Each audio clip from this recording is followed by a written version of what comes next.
যদি কোনো ব্যক্তি আল্লাহ রাব্বুল আলামিনের দিকে পায়ের দ্বারা হেঁটে হেঁটে যদি অগ্রসর হয়, আল্লাহ রাব্বুল আলামিন ওই ব্যক্তির দিকে দৌড়াইয়া হাজির হয়ে যায়। বলুন সুবহানাল্লাহ। আমার বন্ধুরা, আমার ভাইজানেরা, সেই মহান আল্লাহর খাস বান্দা, প্রিয় বান্দা হয়ে আছি মাহফিলে বসে। আজকে যদি আল্লাহকে যদি দিকে ভয় না করি, নবীর মেহমান খানার উদ্দেশ্যে প্রোগ্রাম দেওয়া হয়েছে, এই জায়গার ভিতরে যাতে আমাদের দ্বারা এই কারণ যাতে বেয়াদবি না হয়। আল্লাহর হাবিব বলেছেন, এ বিশ্বের মুসলমান, ওমান লাকিনা বিকুরাবিল আরদি খাতিয়াত, এ বাবা, বিশ্বের জমিনের ভিতরে লোক যদি এই আসমান জমিনের সমস্ত গুনাহ নিয়ে যদি আল্লাহর সম্মুখে হাজির হয়, আল্লাহর হাবিব বলেছেন, লা ইউশরিকু বিহি শাইআ, শুধু একটা গুনাহ যদি বান্দা না করে, সেটা হলো শিরক গুনাহ। আল্লাহ রাব্বুল আলামিন লাকিতুহু বিমিসলিহা মাগফিরা, এই জমিনের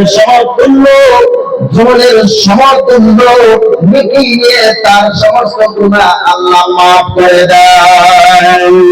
জোরে বলুন সুবহানাল্লাহ। আমার বন্ধুরা, আমার ভাইজানেরা, সেই আল্লাহ রাব্বুল আলামিনের হাবিব নবীর ঈমান খারাই বলছেন যে মাদ্রাসাটা বড় বানার মাদ্রাসা। আমার বন্ধুরা, এমন একটা মাহফিলে বসে নবীর ঈমান খানা, নবীর মেহমানের এত দাম। আমার আগে একজন মুফতি সাহেব অনেক সুন্দর ওয়াজ করেছেন, আপনাদের মনে হয় এই জায়গারই হবে।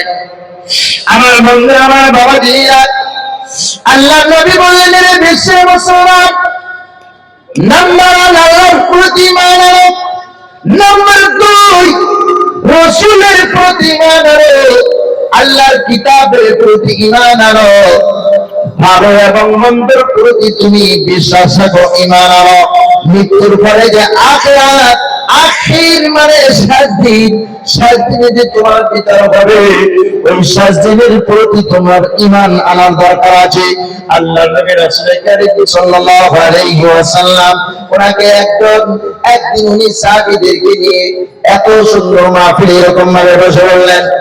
বসার পরে হঠাৎ করে একজন লোক চলে আসলো, যে লোকটা দাড়িগুলো করে, মাথার চুল করে, কিন্তু পোশাকটা সাদা, মনে হয় একজন মুসাফির, আবার মনে হয় মুসাফির নয়।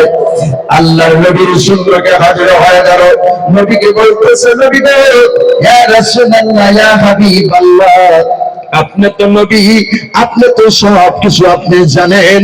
আল্লাহর নবীকে বলতেছেন, আমাকে একটু দয়া করে ইসলাম কাকে বলা হয়, ইসলাম সম্পর্কে আমাকে একটু অবগত করে দিন।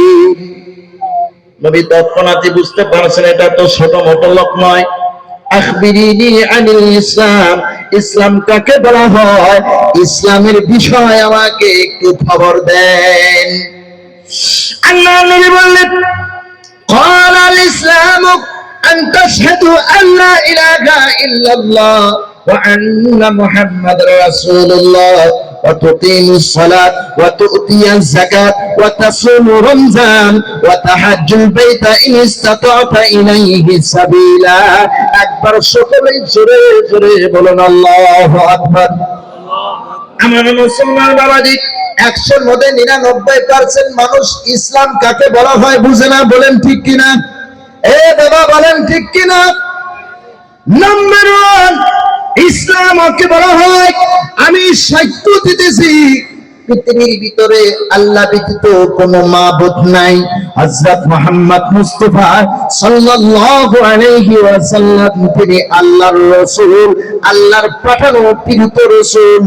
দ্বিতীয় নম্বরে বললেন, ওয়াতুকিমুস সালাহ, নামাজ আদায় করার নাম হলো ইসলাম, যাকাত আদায় করার নাম হলো ইসলাম, রমজান মাসে রোজা রাখার নাম হলো ইসলাম। যদি তোমার টাকা আছে টিটকারি হজ না করে কবুলিয়ত হজ করার নাম হলো ইসলাম।